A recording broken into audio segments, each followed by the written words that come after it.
in Lutz with WonHeart TV, and I'm welcoming you today. I got a last minute fun topic to talk about today. Uh, I'm going to be talking to somebody about the CBD area, cannabis. We'll see what happens. I have no idea. If it looks a little different in here with me and half shadowed, I'm trying out a new camera, and I am also in my RV. So I'm taking a big old chance here, but I really looking forward to this conversation. Having been in a rock and roll band in the 80s, I can say I did a few things. I'm not going to lie. It wasn't one of my favorite things, but I had bandmates who loved it, and it's been around forever and ever. And I'm talking with Madlyne Kelly today from the owner of, you say it, Erie It's Weddings? Irie. Irie. Irie? Yes, Irie yes. Wedding and Events. Welcome, Madlyne. How are you today? Thank you so much. I'm good. I'm good. I'm enjoying the last bits of some sunny weather here in California before we head into some Christmas weather. So it's kind of different. We used to live in Colorado, so this is a big change for us, but we're liking it. Oh, I bet it is a big change for you. Big change. Yeah, I just went out boogie boarding today, so go figure. Just a little dip in the ocean. But I'll tell you, this subject is very intriguing to me because there are so many things that I personally just don't believe in. And that is going back to the 1936 movie Reefer Madness, where people go crazy. And I'd like to hear your story and how you got involved with this. And particularly, you're an owner, part owner, I guess, of a cannabis service bar, and I'm not sure what that is. So can you explain your back? Give us a little backstory about yourself. Sure, sure. So, my background in cannabis began 10 years ago in Colorado. I worked for what was called the Medical Marijuana Registry. So that was where all Colorado's 115,000 medicinal cannabis patients got their registration card that they could take to the medical dispensaries to purchase the cannabis that they needed. So I was the legal liaison and communications coordinator there for 5 years. And then after my daughter was born, I couldn't go back to work because she was just so cute. And I just wanted to stay home with her all the time. And if a nanny was going to take my whole paycheck, it just made a lot more sense to do something myself. And I really wanted to, after, being a cannabis consumer for years and really seeing how much it helped the medical patients that were on the registry, I wanted to make the jump into the recreational side. I wanted to kind of have a little bit more fun with it because on the medicinal side, there's it's heavily regulated, as is the recreational side too. But when you get into kind of these more ancillary businesses, it's a little less stringent on the THC side. Then you have the CBD side, which we all know is federally decriminalized. But we're still seeing companies who are kind of struggling to get things like banking and insurance without having to jump through a million hoops. Unlike pharmaceutical companies who can just do whatever they want, it seems. So we have a really interesting wellness movement going on with so many companies wanting to jump on this CBD bandwagon and produce products from hemp, which is also a really cool aspect of the plant. Not only can we use its components medicinally, we can also use its fiber to make things that are biodegradable, that are sourced sustainably, that are bacterial resistant more so than cotton, building materials that aren't as flammable as traditional materials. So it's a really amazing plant, and it's got so much to offer us. So I kind of dove in head first. So we, after working on the medical side for so long, I met my business partner, and we decided to bring it into a social setting where people can enjoy a CBD mocktail or a vape pen or even have some THC and start to unwind and relax in a different way. And I use those types of products, CBD and THC, to help with high functioning anxiety, executive dysfunction, and a few other wonderful mental things that I think so many of us have had for so long and haven't realized it. So it's a wonderful, I don't want to say coping mechanism because I don't think that's the right term for plant medicine, but I would like to say pivot mechanism because it helps me kind of take in information and be like, wow, okay, that sucks. But what can I do with that rather than spiraling and dwelling on it? What can I do to kind of shift my mentality and pivot from there? So, yeah, that's kind of a jumble of where we're at. But yeah, I got to last year, not in 2020, but in 2019, I was fortunate enough to be able to grow an acre of hemp with a couple business partners, and my husband and my child, my family, got to come on this wonderful adventure, which was so cool. And we planted about 1,500 plants in Boulder County, and it was awesome. It was great getting to know the plant on a very intimate level after using so many different components in so many different ways for so long. It was a lot of work. It was a lot of work to get that going. A lot of work. Oh yeah, an acre. I mean, that's a lot. Yeah. That's a lot. Okay. Now, do you make your own products as well?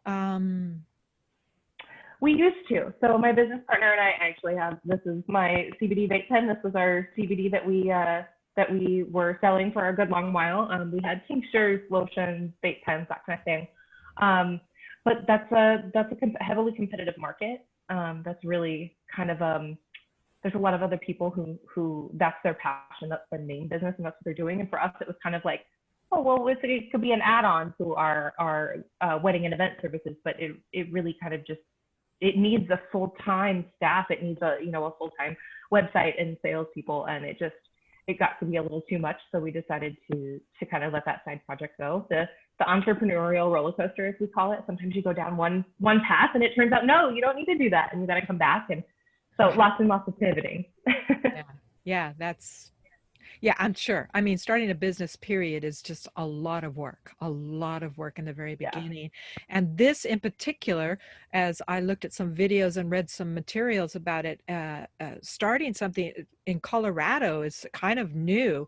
So many regulations, so many things. But it was interesting. I watched a video of a city councilman in Colorado. I can't remember what town or city.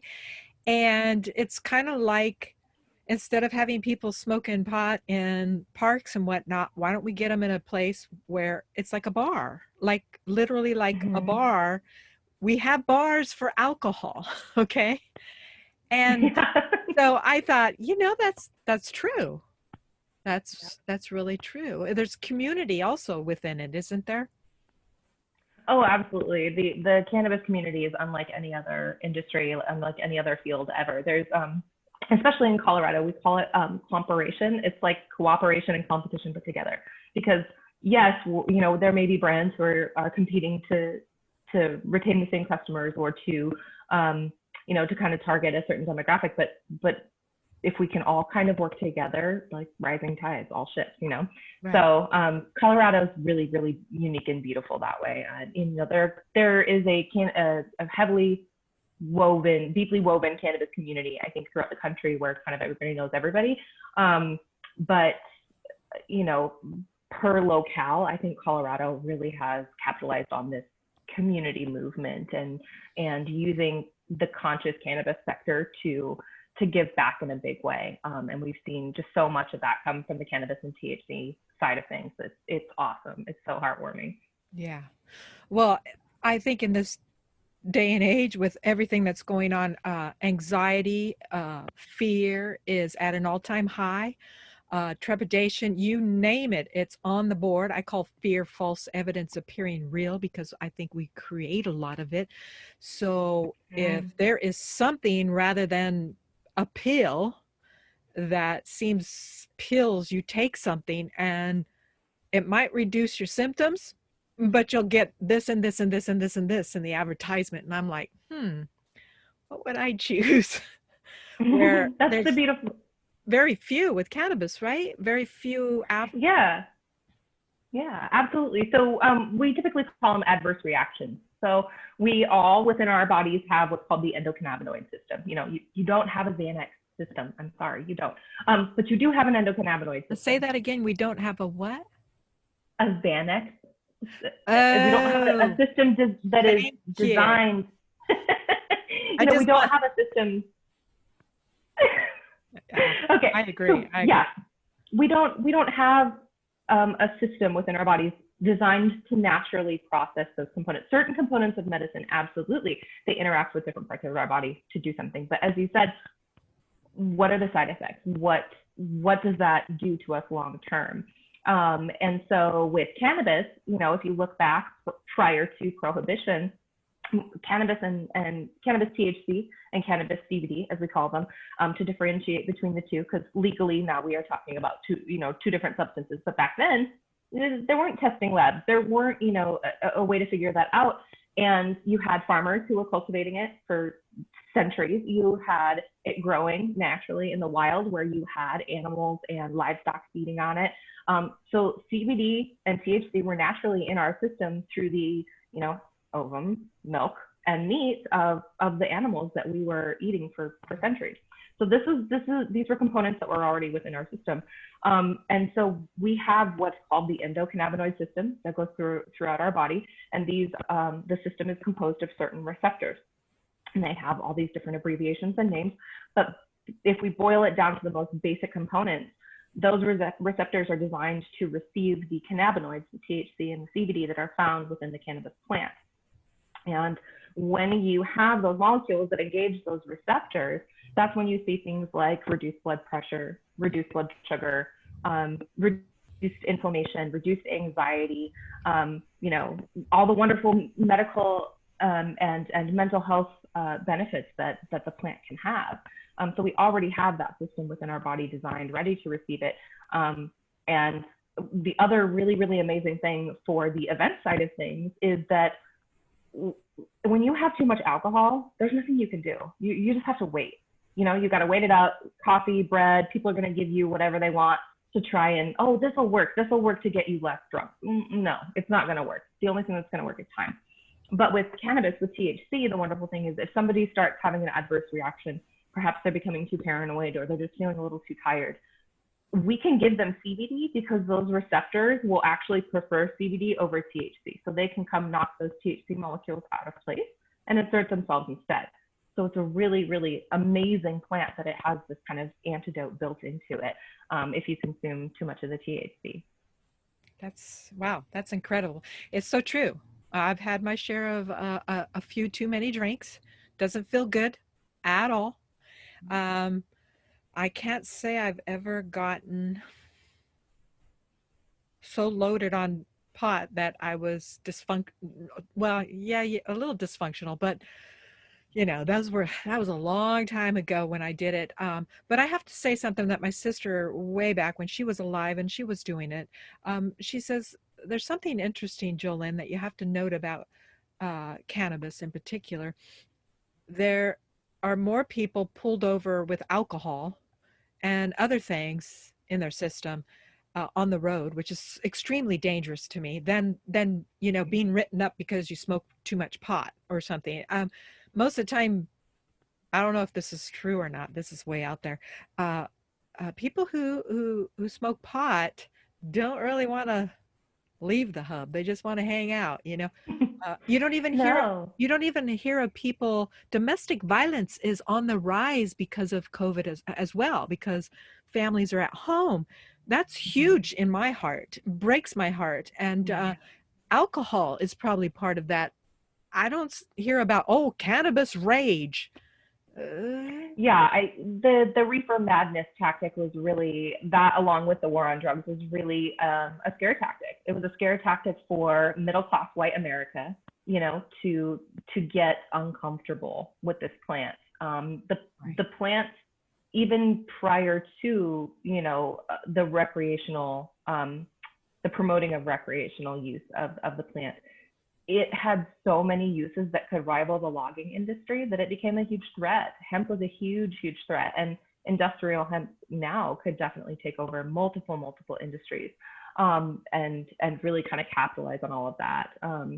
And we have um, such a huge movement towards a natural state of being and more interconnectedness with ourselves and with wellness. And I really think that a lot of people are starting to kind of realize that, oh, maybe I don't need that drink to take the edge off when I get home. Maybe I can just, pop a CBD gummy. You don't even have to smoke it if people are concerned about lung issues or the smell or, anything like that. There are so many wonderful consumption methods and delivery methods now that we didn't have a long time ago. So there's, endless possibilities for people to be able to consume this, to try it. I mean, it's available at grocery stores now. You can go buy CBD infused coffee. I highly recommend it. It's awesome. That's fun. It's funny because one of the things about when I smoked it way back is that it just really just affected my lungs. And I'm a singer and I'm all about breath work anyway. So the gummy idea, now I've never tried that, but I have to share with you.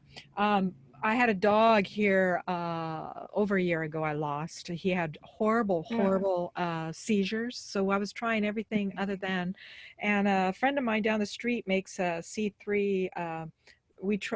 I still have some bottle of the CBD oil that I was giving him to help reduce that. In fact, I'm so sold on some of the products.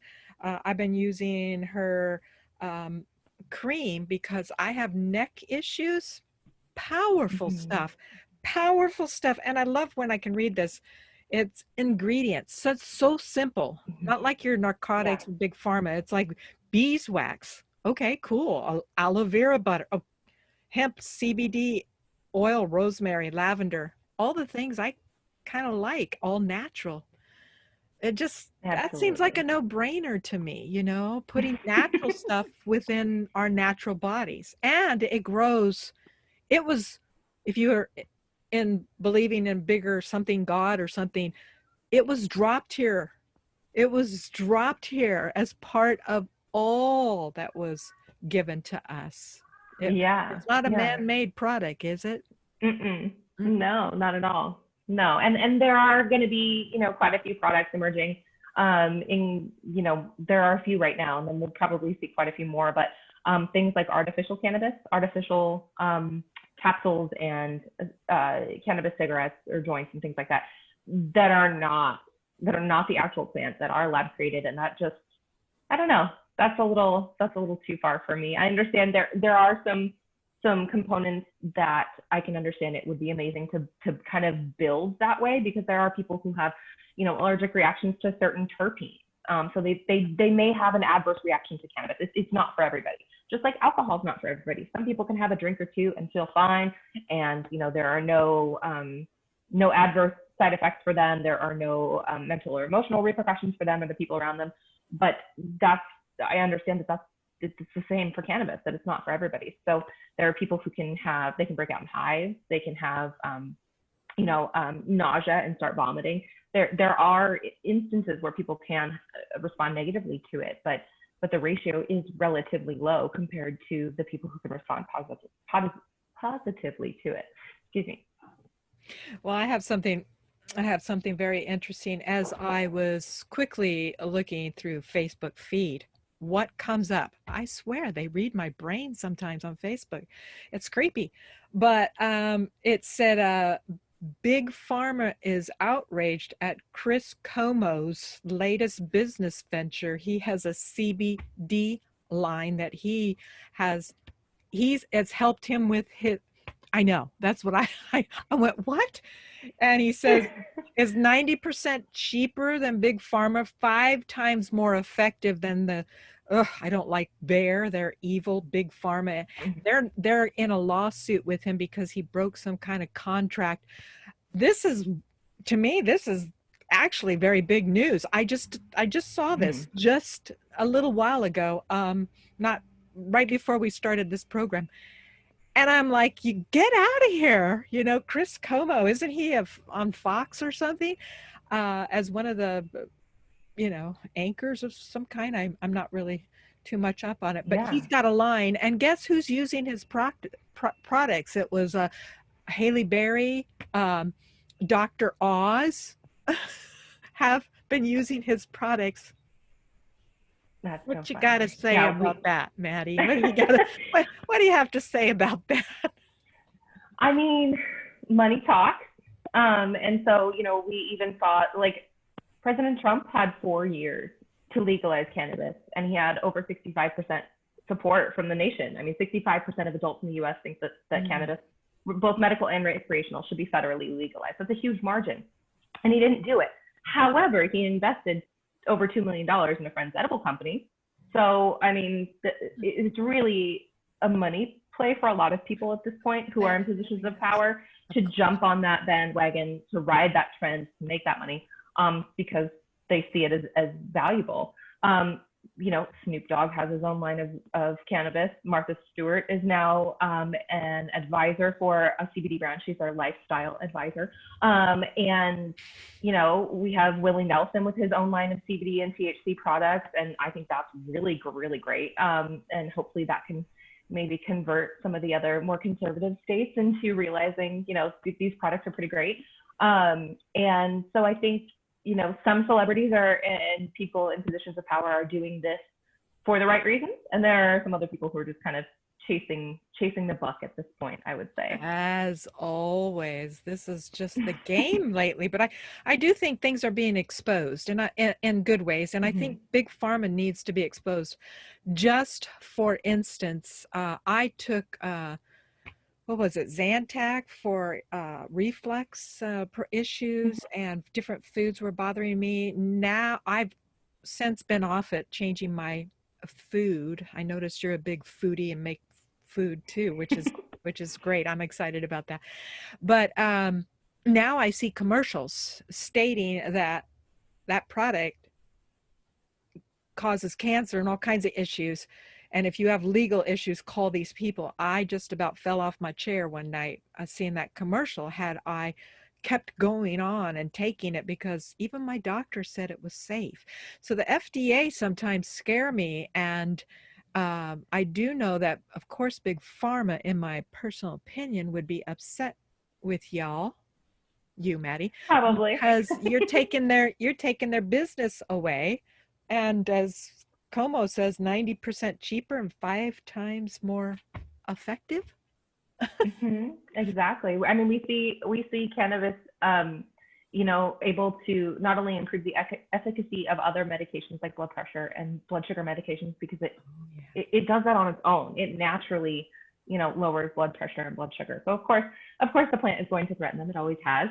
But you know, people are up for it, man. People are ready for change. A lot of people don't have health insurance because it's just too damn expensive. It really is. So, you know, with the younger generations, we really see preventative care as being huge, because you don't have the money to go get insurance, to go to the doctor for something that might be wrong with you or something that might happen. So we see this next generation, millennials and Gen Z, I think, are the largest purchasers of wellness products and supplements. So it's really interesting to see this kind of proactive, preventative stance taken, rather than I'm super sick, I have to go to the doctor now. So it's kind of this flip, which is really great. And yeah, I mean, it's going to be, I think it's only going to continue, especially now that we are able to perform, real trials and real studies, because for so long, studies were kind of behind closed doors, only done by the government, only done with cannabis that was not grown properly. You would probably laugh if you saw some of the samples that they tested. It really is kind of pathetic. Most growers in all these recreational states and non-recreational states know what they're doing. And so I think the efficacy of the studies performed prior to widespread legalization, weren't up to snuff because they weren't testing the products properly. So I'm excited to see what studies come out of this. The data that we're going to be able to gather is going to be amazing. And then of course, federal legalization, because that means we can take our weddings and events and go everywhere, which will be super awesome. Good. Okay. Well, explain a little bit more now. What is it that you do with the wedding events? You've moved here to California. I know you're starting this business, and we've talked a lot about it, but I'll link to your website and so forth, and they can contact you by email. Is that okay if I put your email in there? Yeah. Okay, Yeah, good. absolutely. That'd be So great. can you share a little Yeah, more about that? for sure. So we started in 2014 when legalization happened in Colorado, and we decided to start incorporating it into weddings and events. Not everybody likes to drink, but at almost every wedding, there's an open bar, and everybody is, drinking. There's a champagne toast, shots, et cetera, et cetera. And there's usually some puking, and there's some people not feeling so great the next day, and fights and drama, shenanigans, things that don't have to happen if that isn't there, or is at least not the only option for people, I'll say. So we started by incorporating cannabis into bouquets and into elopement. And then we kind of had our first request for like 150 person wedding. We were like, okay, cool. We're going to serve cannabis to a lot of people. And it kind of just blew up from there. So now we're in our 5th year of business. And I mean, COVID obviously paused right now, but we have served almost 50,000 people cannabis over the past 5 years, which is awesome. And we've expanded. We started just in Denver, and now we're in Denver, Aspen, Seattle, San Francisco, Los Angeles, Boston, and Detroit was supposed to come online this year. So that's kind of still, I mean, it's out there. We're coming, but it's still kind of in the works. So basically, our clients, they say, hey, I want to serve cannabis at my wedding, just like we serve alcohol. So we show up with the bud tenders. They are highly trained. They have a ton of knowledge about how cannabis can interact with alcohol, how cannabis can interact with our system. And they also bring an adverse reaction kit so that if anybody does have an adverse reaction to the cannabis, we can help bring them down. We can help counteract however they might be feeling. And that's all full of over-the-counter homeopathic natural remedies that can be self-administered by the guest who's feeling uncomfortable. And so we can help get them back to a more natural and balanced state. There still is THC in their bloodstream. It's still in their system, but they're not going to feel as high. So we can kind of quell that anxiety or kind of bring them back up if they're getting too tired.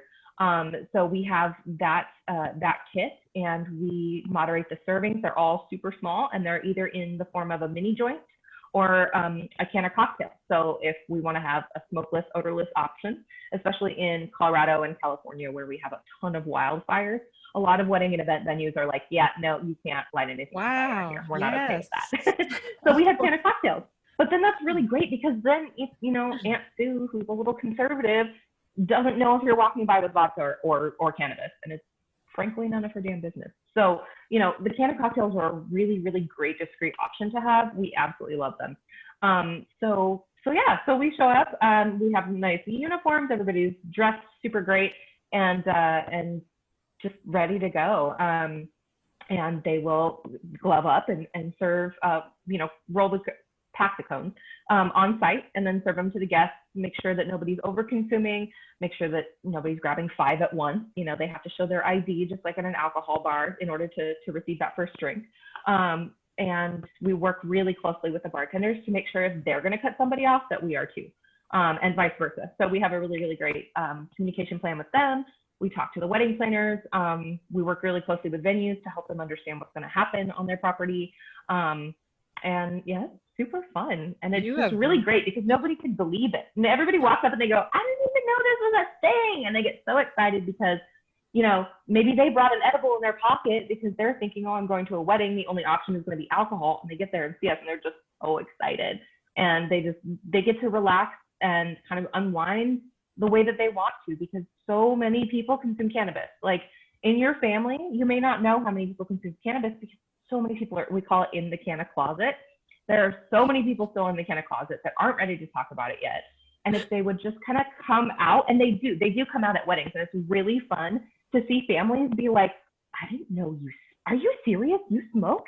I do too. And then they all smoke together. So we'll have moms and grandmas and daughters, and it's awesome. It is so fun. Cannabis is really the common denominator. We've been saying that for years. It crosses all socioeconomic boundaries, all gender lines, all races, all sexual orientations. I mean, everything. Everybody from every different type of demographic smokes or consumes in some way, shape, or form. So that's great. it's a really unifying factor for a lot of people.